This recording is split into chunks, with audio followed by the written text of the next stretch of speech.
Grazie mille. Thank you very much, Roberto Pinotti, for the invitation. I am really delighted to be back here in San Marino and to have the opportunity to speak. Sono un giornalista tedesco. I am a German journalist. I founded the Exopolitics Initiative in Germany in 2007. 2007. Sono anche cofondatore e membro. I'm also a co-founder and member of ICER, the International Coalition for Extraterrestrial Research. E oggi vorrei affrontare un argomento controverso. And today I would like to talk about a controversial topic that has been discussed more and more frequently lately, especially in the US. Is there already contact with non-human intelligences? And if so, what does it look like? As you will see, this question quickly takes us to the edge of what we consider reality. But first things first. Ma andiamo con ordine. First of all, I would like to emphasize that there is probably not just one explanation for the phenomenon. It could be extraterrestrial craft from other planets. However, they are observed quite frequently, especially near water and nuclear facilities. And that is why there are now more and more scientists who are also considering the crypto-terrestrial hypothesis, which states that these are other beings who inhabit the Earth with us and hide from us, perhaps inside the Earth or even in the sea. However, there are now a number of whistleblowers and insiders who claim that the US and other countries have long since recovered such craft and taken them to laboratories, where they are trying to decipher and replicate the technology.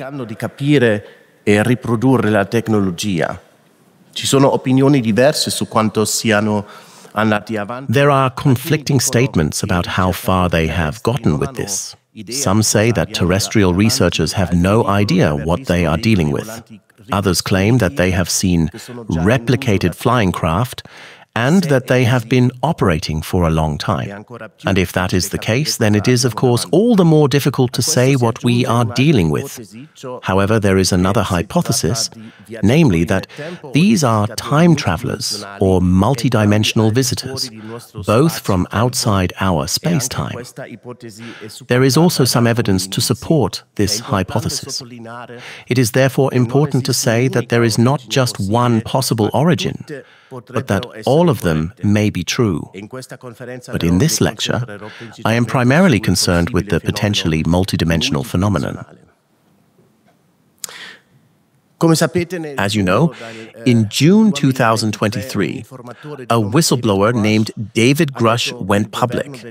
He claims that the US government has already recovered UAPs and is trying to figure out how the technology works so that it can gain a strategic advantage over its adversaries. In July 2023, a hearing was held under oath, during which the question was raised as to whether contact already exists between the US government and a non-human intelligence. And this is what he said. Based on your experience and extensive conversations with experts, do you believe our government has made contact with intelligent extraterrestrials? Something I can't discuss in public setting. Strange, isn't it? If there is no contact, why can't he say it? Grusch's statements have been confirmed by several high-ranking officers. Former Army Colonel Karl Nell has worked for the US Army Space Command, Bell Labs, Lockheed Missiles, and Northrop Grumman, among others. He was also a member of the UAP Task Force, and former Rear Admiral Timothy Gallaudet was acting Undersecretary of Commerce for Oceans and Atmosphere for a while, as well as head of the US Weather and Oceanography Agency, where he was responsible for 20,000 employees, 18 weather satellites, and hundreds of ships, among other things. 30.000 dipendenti, 18 satelliti meteorologici e centinaia di navi. Both confirm the claims made by whistleblower David Grusch about the existence of a top-secret program to recover craft of non-human origin and reverse engineer their technology. And both have also spoken about contact with NHI.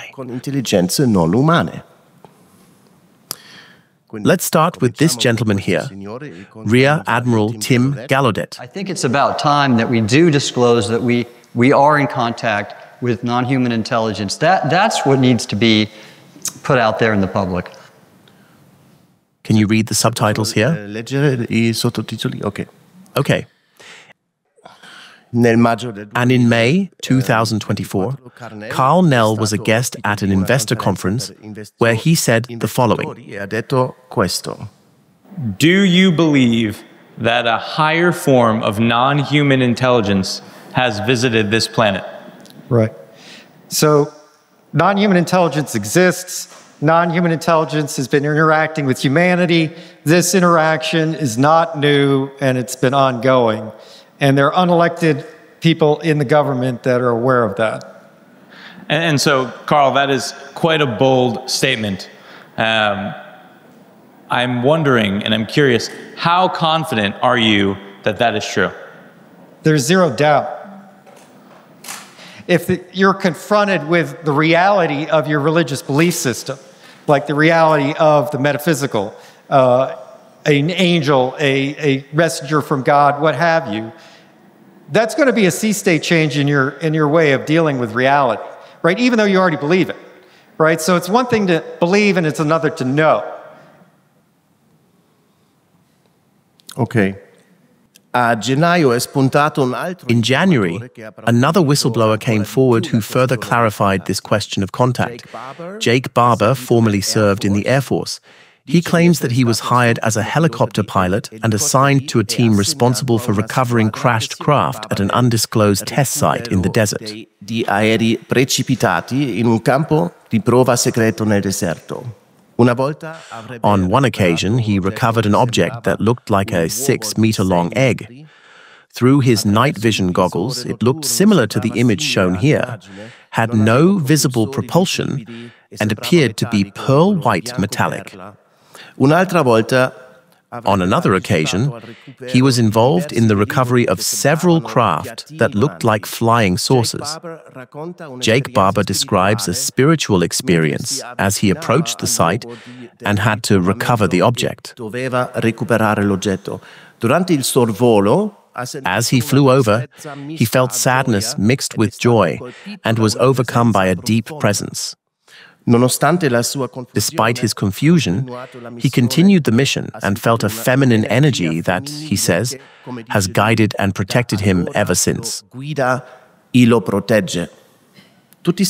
Everyone is focusing on the egg, but the most important thing is actually this experience and, of course, the question of how the egg got there. Come l'uovo sia arrivato lì. And this is where Barber tells an interesting story. He says that the recovery program was closely linked to another unit that was investigating how consciousness can influence technology. Come la coscienza può interagire con la tecnologia. People with special abilities were used for this purpose. Con questa facoltà, He refers to these people as psionics and says they have so-called extratemporal capacities. Cosiddetti facoltà extratemporali.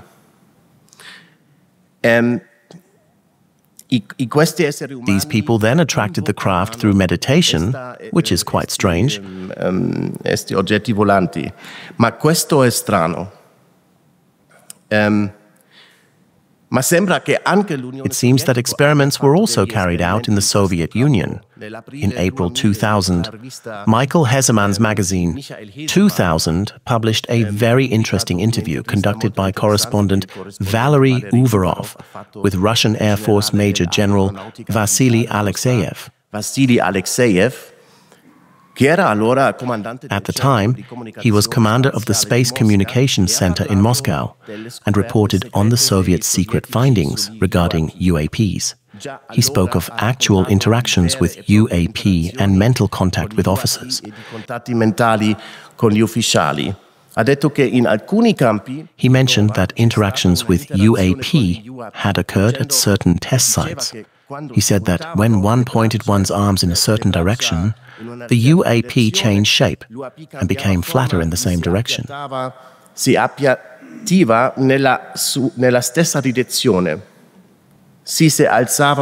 If you raised your arms 3 times, the UAP flattened itself in the same direction 3 times. In addition, there was said to have been mental contact between officers and UAP. He said that there was a case near Moscow, for example, when 2 officers felt an inner urge to go outside. One of them found himself directly at the landing site of the object. He had mental contact, not on a verbal level, but telepathically, in thought images. He was invited to visit the spaceship, but out of fear or other personal reasons, he did not accept the invitation. The officers on duty, their deputies, and the soldiers on guard duty also confirmed the incident and made drawings. They all saw the object in the same place, at the same time, and depicted it in the same way during landing and takeoff. And I could cite other examples here to show that the question of contact with non-human intelligence should be taken seriously, but let's leave it at that. In the next few minutes, I would like to address 2 very fundamental questions.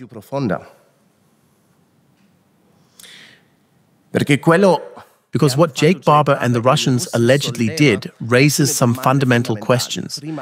First of all, what is it actually that's being contacted?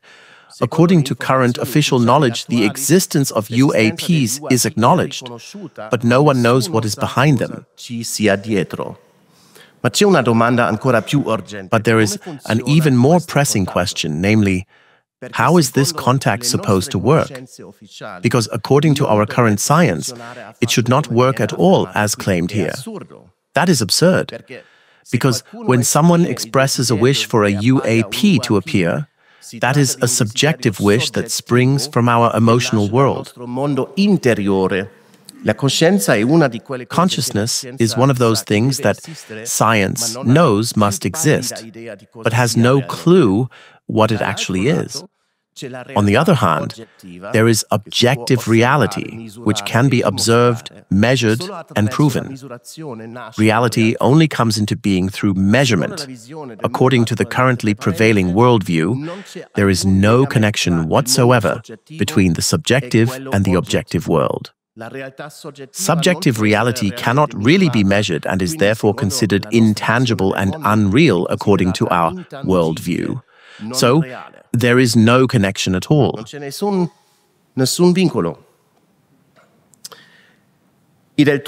That is why it is completely inexplicable why a subjective desire should have an effect on objective reality. The alleged summoning of UFOs therefore fundamentally contradicts our idea of what reality is. So let's take a look at that. What is reality anyway?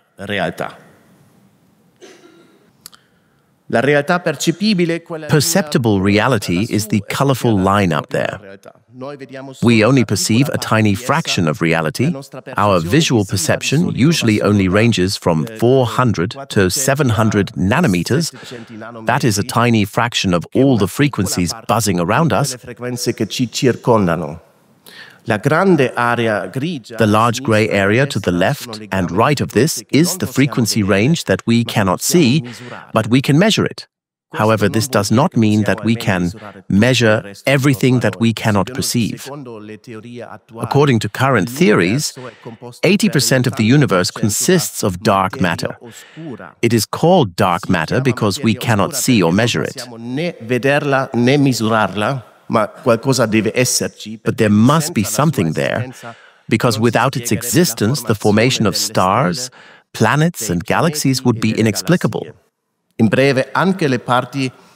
short, even the invisible but measurable parts of reality are only a tiny, insignificant component of a much larger reality about which we have no clue.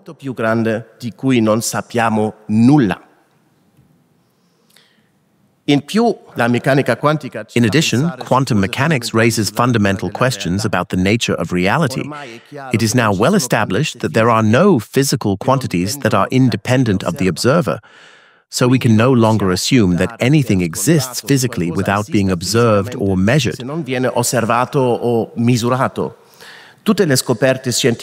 All scientific discoveries and laws of nature were first recognized by a human being and then formulated as a concept.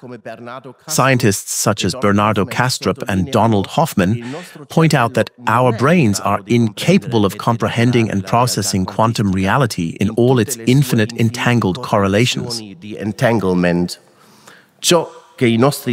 What our five senses reflect back to us is therefore only a highly simplified projection of ourselves. In other words, what we perceive as colors, shapes, and smells through our five senses is not the environment itself, but what our brain makes of it.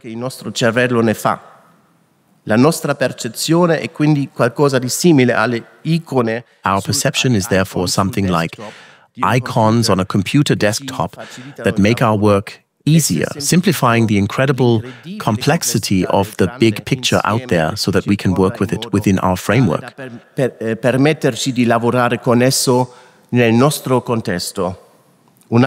Another image for this is the cockpit of an airplane.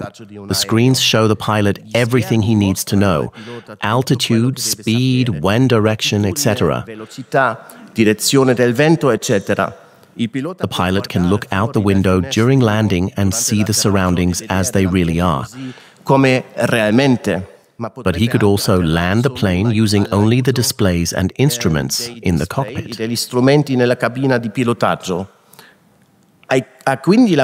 So he has a choice. But when it comes to our own perception, we do not have a window that shows us the world as it is.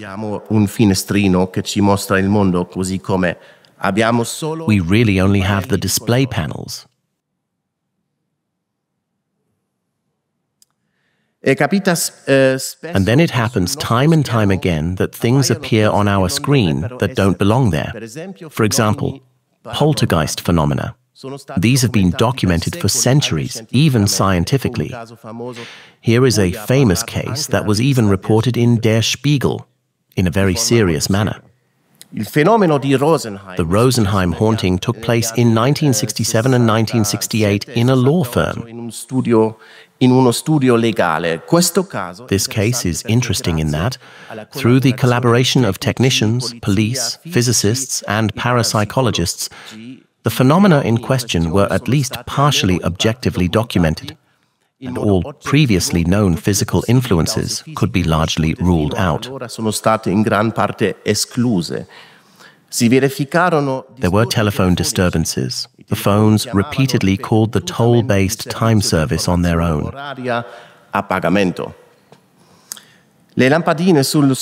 Ceiling lamps began to swing, light bulbs burst, and pictures spun around on the walls. Measuring instruments went haywire, and a 180-kilogram filing cabinet moved 30 centimeters on its own.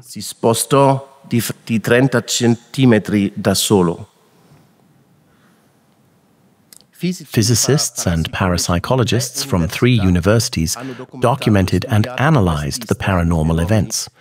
They soon discovered that the disturbances only occurred when a certain person was in the office. That person was 19-year-old typist Anne-Marie Chabrol. When Anne-Marie went on vacation for a few days, the phenomena stopped. When she returned, the haunting resumed with full force. Anne-Marie was dismissed, and the haunting phenomena ceased. Professor Bender examined Anne-Marie and certified that she was unstable and irritable, and suffered from frustrated anger. According to Bender, all her disappointment was discharged through psychokinesis, triggering the phenomena that the office was struggling with. So this is how the concept of the focus person emerged. The phenomena occur in the vicinity of certain individuals with very specific psychological characteristics. They are mostly young, pubescent and fit, and have little fear of ghosts. In buona forma fisica che non hanno quasi paura dei fantasmi. The theory of German parapsychologist Walter von Lückedow states that haunting phenomena occur in these individuals when internal problems and psychological tensions are transferred to the outside world and then manifest themselves symbolically in their environment. In this sense, haunting serves as a kind of staging of the focus person's unconscious conflicts. It is therefore a kind of psychological immune protection that enables the person to avoid becoming ill by externalizing their inner tensions. Le tensioni interne. Ma se il fantasma non viene risolto, however, if the haunting is not resolved, it can turn against the focus person and lead to health problems. German parapsychologist Dr. Walter von Lückedow has been counseling those affected for decades. His parapsychological counseling center was supported by the German government for decades. To explain haunting phenomena, he developed the pragmatic information model. Il modello dell'informazione pragmatica. It is based on systems theory and generalized quantum theory. In this model, every real entity, be it a person, a family, or a society, is regarded as an organizationally closed system that organizes itself internally and exchanges information with the outside world.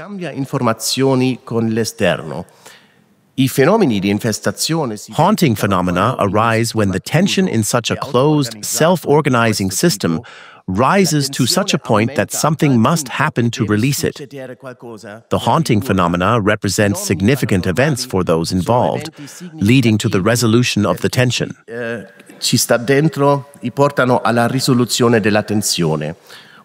An important rule in this model is the NT axiom. NT stands for non-transmission. This means that hauntings cannot be measured or objectified. If you set up a camera, the haunting stops or moves to where it is not being filmed. This is the famous elusiveness of the phenomenon. Illusività del fenomeno. The pragmatic information model is suitable for predicting which conditions can lead to haunting phenomena and how they then unfold. Lückedow identified 4 phases. In the surprise phase, the phenomenon begins completely unexpectedly, as long as those involved assume external causes, such as pranks or technical defects. The phenomena become increasingly massive and demonstrative. Witnesses begin to seek help, and the community and the press become aware of them. This then leads to the second phase, the shift phase. Slowly, the assumption begins to arise that internal causes are responsible rather than external circumstances. The phenomena begin to change. For example, they manifest themselves differently than previously observed, or new phenomena appear while the expected ones disappear. Mentre quelli attesi scompaiono. In this phase, it becomes clear that the phenomenon eludes objectification. Oggettivazione. Scusa. And that leads to the third phase, the decline phase. The higher the expectations of those involved and the researchers, the more the phenomena diminish. This naturally leads to the suspicion that it was all just fraud and manipulation.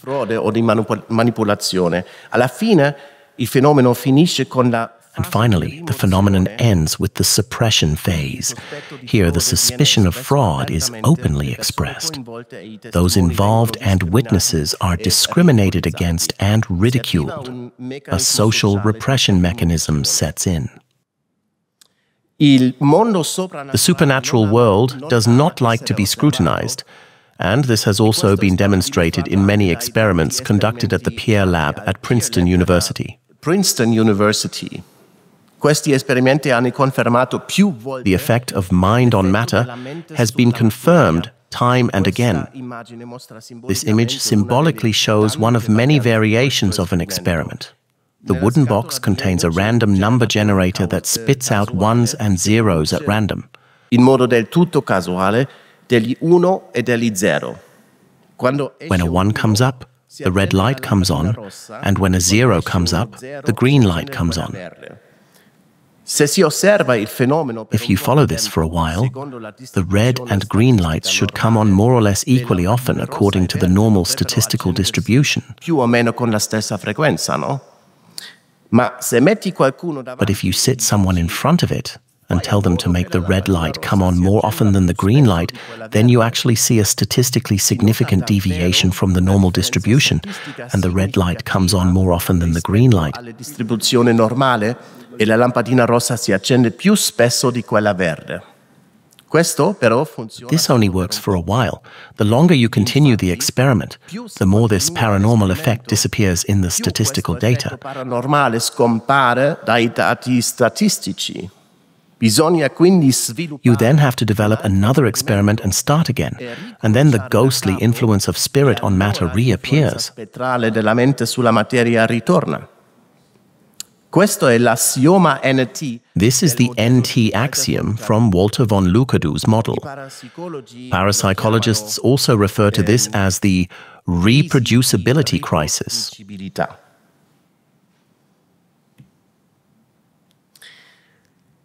Markus Meyer conducts very similar experiments. He is a professor of psychology at Ludwig Maximilians University in Munich and heads the Mind-Matter Research Group in his department. His team's main research focus is on the interaction between subjective and objective reality. In other words, he investigates free will and how it influences matter. To explain the influence of mind on matter, Professor Meyer works with the Unus Mundus theory, developed by psychologist Carl Gustav Jung and quantum physicist Wolfgang Pauli. Unus Mundus theory assumes that subjectivity, for example, the mind, consciousness, and objectivity, i.e., matter and the physical world, arise from a common underlying reality. This reality is pre-conscious and pre-physical and contains all possibilities of forms of reality. The Unus Mundus is a pre-conscious, pre-physical reality, a realm in which everything possible floats around, qualia, or, as Jung said, the collective subconscious. In this underlying reality, there is no boundary between subjective and objective. Rather, the two form a unity. It is only through the subjective intention of an individual that a particular possibility becomes more probable or manifests itself from this realm of infinite possibilities. It wasn't there before.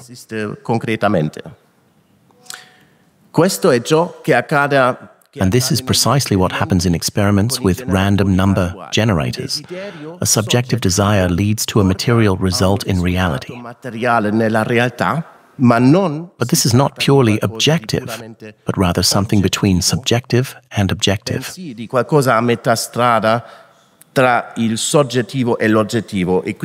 And here, of course, there is a small translation problem from German to Italian, because in German, lo soggettivo means the subjective, and lo oggettivo is the objective. And to make it clear that it is something in between subjective and objective, Carl Gustav Jung and Pauli called it the subjective.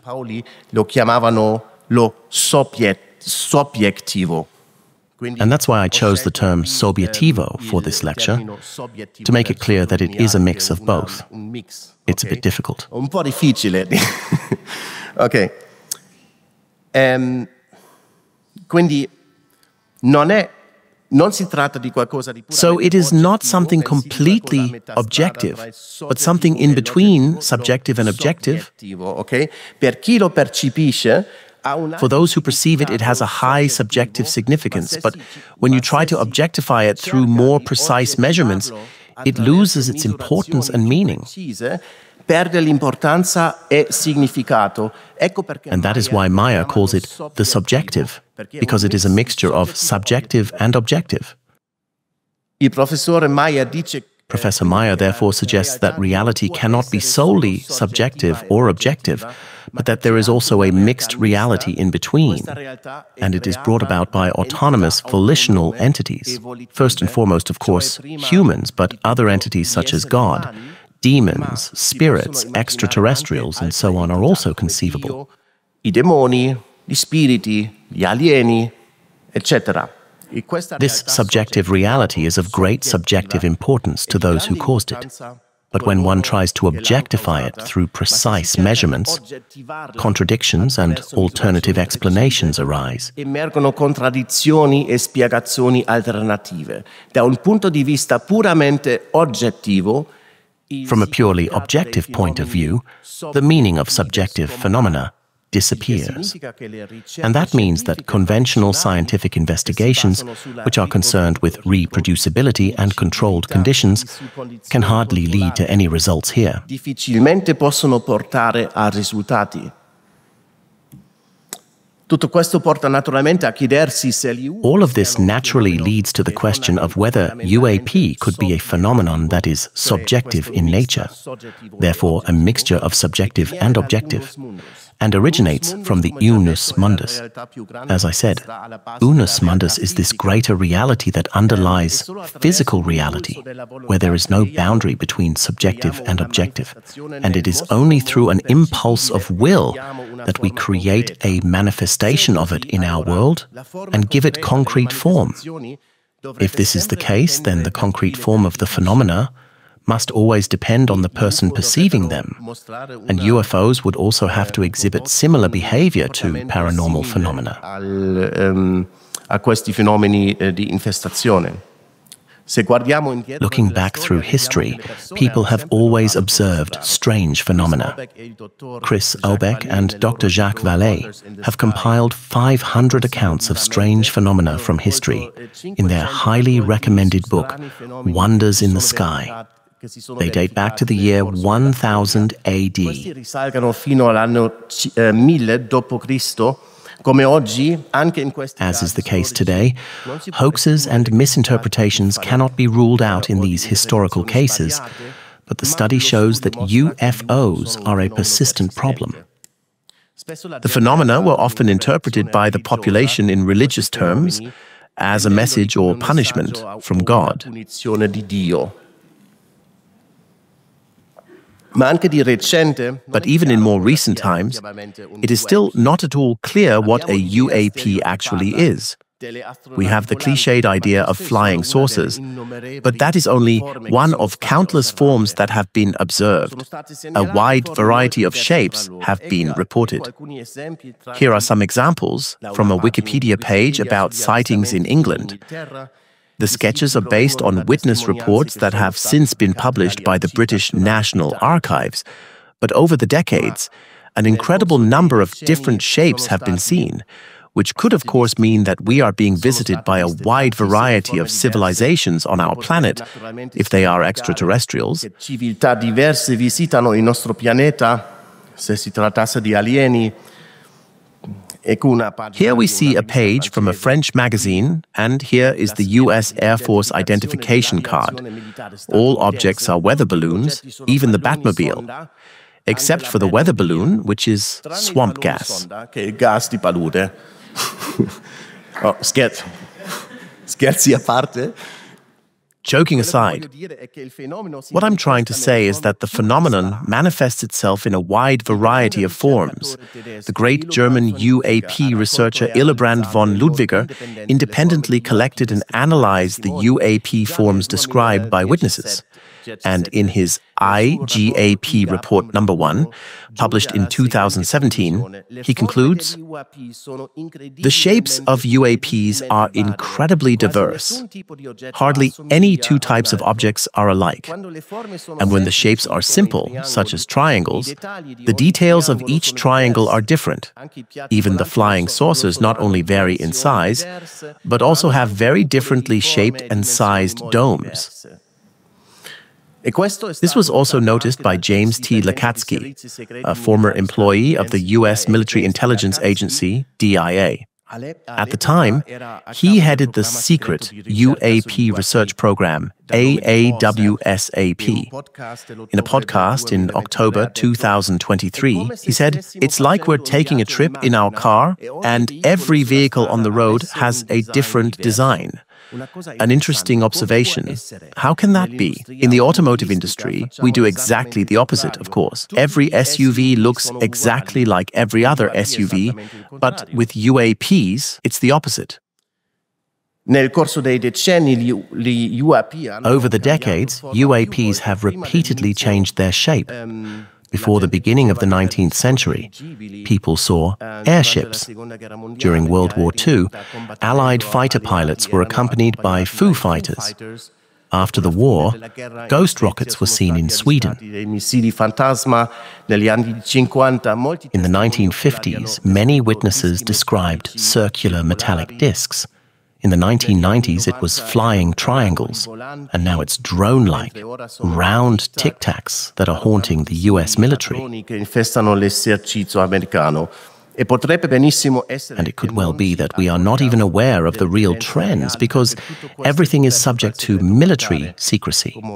This was the case, for example, with the alleged wave of drones over French nuclear power plants, starting in 2014. And that's an interesting observation. The UAPs are keeping up with the times, or rather, they always seem to be a few years ahead of their time. Renowned UAP researcher Dr. Jacques Vallée created a mega database structure for a secret research project of the US Military Intelligence Service, which contains more than 240,000 verified UAP cases. That was at AAWSAP. This database is called Capella. Jacques gave me the first interview about it, and I asked him what patterns he had recognized in these many cases. And he says that the phenomenon occurs in waves and in different phases. Every week or every month there are a few cases, and then there is a peak phase. During this peak phase, the phenomenon changes its structure. Eventually, the phenomenon stops again, and the media begins to cast doubt on the witnesses. And here I see a clear parallel to poltergeist phenomena. In other words, to subjective phenomena.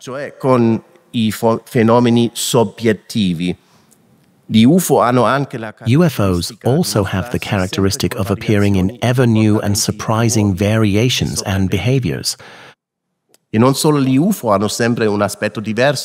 it's not just the UFOs that always look different, but also the occupants who are observed.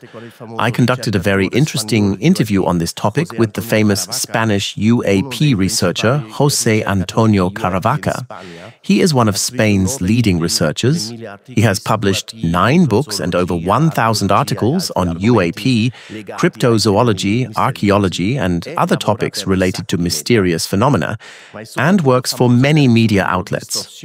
But above all, he is known as the author of the book Distorsión, which translates to distortion.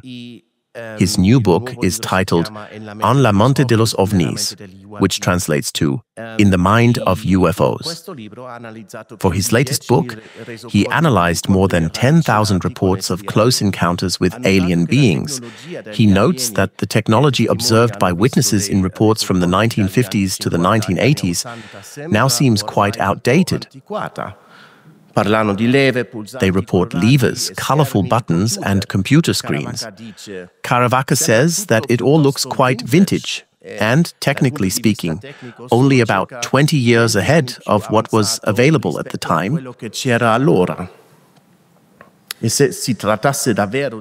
And if this really is a civilization that is hundreds or even thousands of years ahead of us in evolution, then it would have been practically impossible to identify reported in their shells.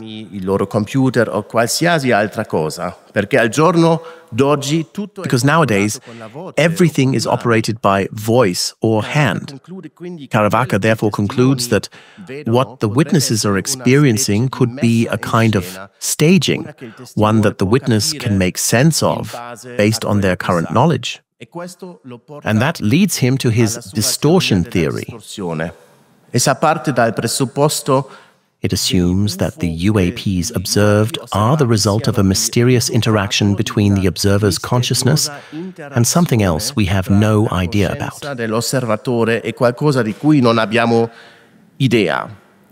In other words, every UAP witness is presented with exactly the UAP they are supposed to see. According to this theory, UAPs arise from a symbiosis between our consciousness and some external agent that remains invisible to us.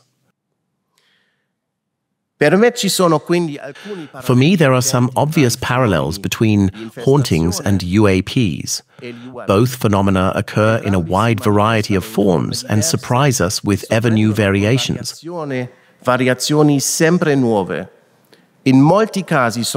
Electromagnetic interactions have been observed in many cases. Both phenomena are controversial and cannot be reproduced, and they seem to elude observation and cannot be objectified.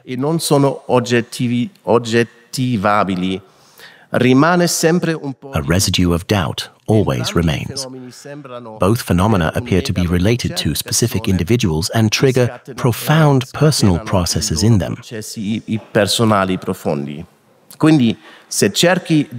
So if you seek contact with subjective phenomena, you have to be prepared for it to be very different from what you expected. And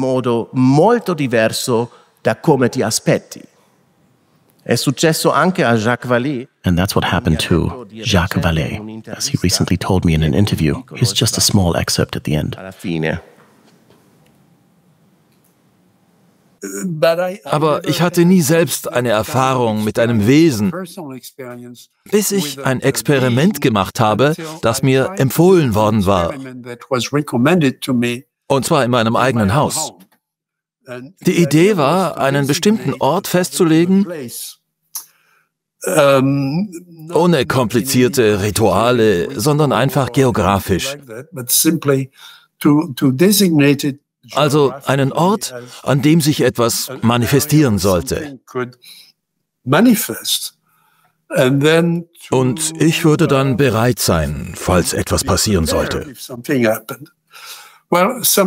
Es dauerte eine Weile und dann geschah etwas, auf das ich ehrlich gesagt überhaupt nicht vorbereitet war. Ich schlief, es war mitten in der Nacht, ich war allein in meiner Wohnung in San Francisco, in einem Hochhaus, in einem der oberen Stockwerke. Da wurde ich buchstäblich aus meinem Körper herausgerissen. Das war das erste Mal, dass mir so etwas passiert ist. Ich wurde an genau den Ort geschleudert, den ich für das Experiment ausgewählt hatte. Und dort war etwas. Dort war etwas, das ich als bewusstes Wesen wahrnahm. Das war nachts. Vor dem schwach beleuchteten Hintergrund der Straße und der restlichen Stadt. Es war mehr oder weniger ein dunkler Block und eine vage humanoide Gestalt, die so groß war wie ich. Und ich hatte große Angst. Darauf war ich nicht vorbereitet. Ich war auf die Begegnung vorbereitet, aber nicht auf die Erfahrung, außerhalb meines Körpers zu sein. Es ist eine sehr eindrückliche, beängstigende Erfahrung, wenn man wirklich aus seinem Körper herausgezogen wird.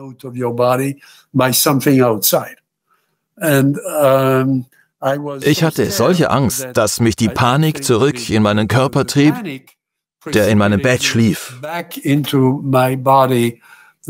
zurück in meinem Schlafzimmer.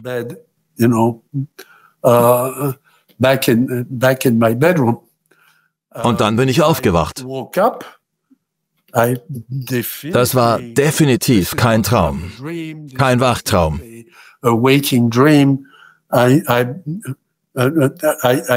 Ich kann dir ganz genau sagen, wann ich aufgewacht bin, nachdem ich wieder in meinen Körper zurückgekehrt war.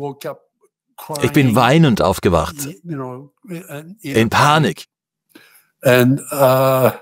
Und sowas passiert mir normalerweise nicht, wenn ich mit etwas Ungewöhnlichem konfrontiert bin. So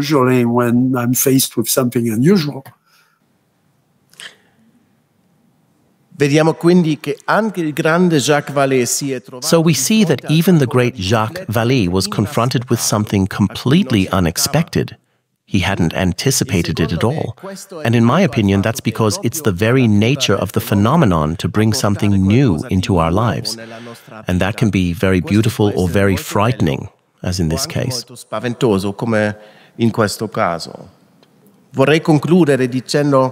Let me come to the end. The UFO phenomenon shows us that something is wrong with our traditional conception of reality. But we don't need UFOs to tell us that, because scientists from various disciplines, such as quantum physics and neuroscience, are telling us the same thing.